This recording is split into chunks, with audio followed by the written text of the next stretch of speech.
साथियों, कांग्रेस हर उस व्यक्ति से नफरत करती है जो सामान्य मानवी की बात करता है, जो उनके भ्रष्टाचार को सामने लाता है, जो उनकी स्वार्थ भरी राजनीति पर प्रहार करता है।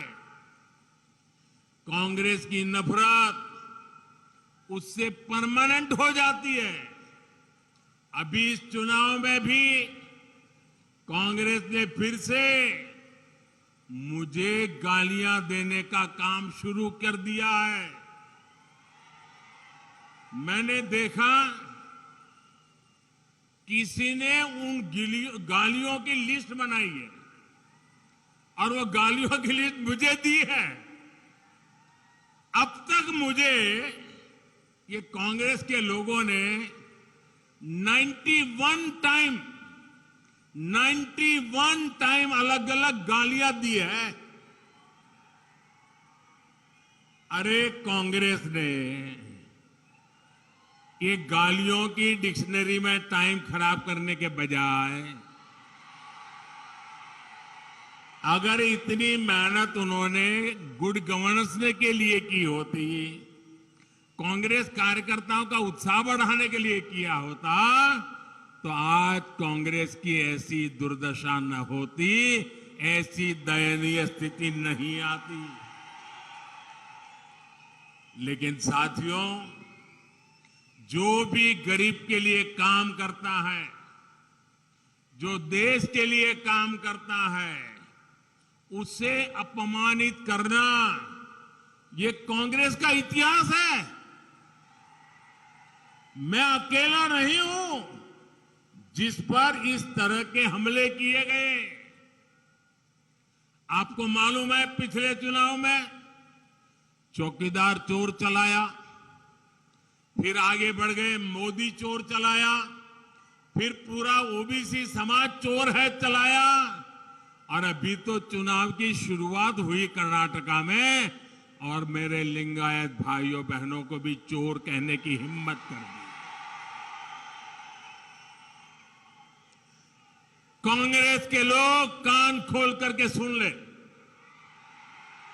आपने जब जब जिसको गाली दी है, उन्होंने आपको ऐसी सजा दी है, ऐसी सजा दी है, आप दोबारा खड़े नहीं हो पाए हैं। इस बार कर्नाटका में भी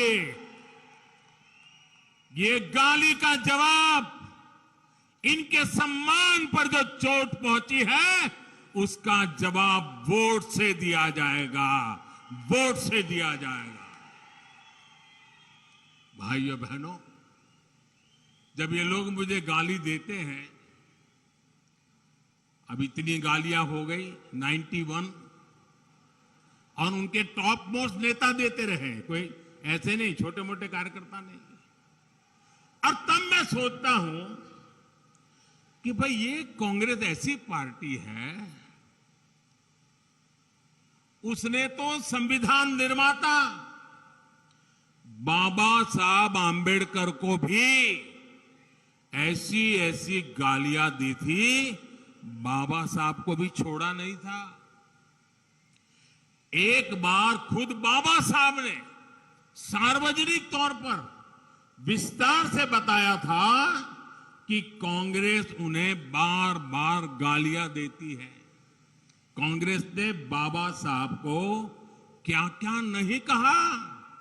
कांग्रेस बाबा साहब को राक्षस, राष्ट्रद्रोही, दगाबाज दोस्त, आप सुनकर के हैरान हो जाएंगे। उस जमाने में बाबा साहब जैसे महापुरुष को कांग्रेस ने ऐसी ऐसी गालियां दी थी। कितने ही अपमानजनक शब्दों से वो आए दिन बाबा साहब को अपमानित करते थे। आज भी हम लोग देखते हैं कि कांग्रेस कैसे वीर सावरकर जी को गालियां देती रहती है। कांग्रेस ने देश के जिन महान सपूतों को गालियां दी है, बड़े बड़े से बड़े महापुरुष उनकी गालियों के शिकार हुए हैं। और जब ये सब मैं देखता हूं तो मुझे लगता है चलिए कांग्रेस भी मुझे इतना उन लोगों की तरह सम्मान देती है जो उन्होंने बाबा साहब आंबेडकर को दिया, जो उन्होंने वीर सावरकर को दिया, वैसी ही गालियां मोदी को दे रहे हैं। अब बाबा साहब वीर सावरकर की तरह अगर वो मोदी को गाली देते हैं तो मैं तो इसे उपहार मानता हूं। और कांग्रेस गाली देने में समय बर्बाद करती रहेगी, मैं जनता जनार्दन की सेवा में अपने आप को खपाता रहूंगा। दिन रात काम करूंगा, ज्यादा काम करूंगा। आपके आशीर्वाद से सारी गालियां मिट्टी में मिल जाएगी दोस्तों, सारी गालियां मिट्टी में मिल जाएगी। और कांग्रेस वाले लिख करके रखें, आप जितना ज्यादा कीचड़ उछालोगे कमल उतना ही ज्यादा खिलने वाला है।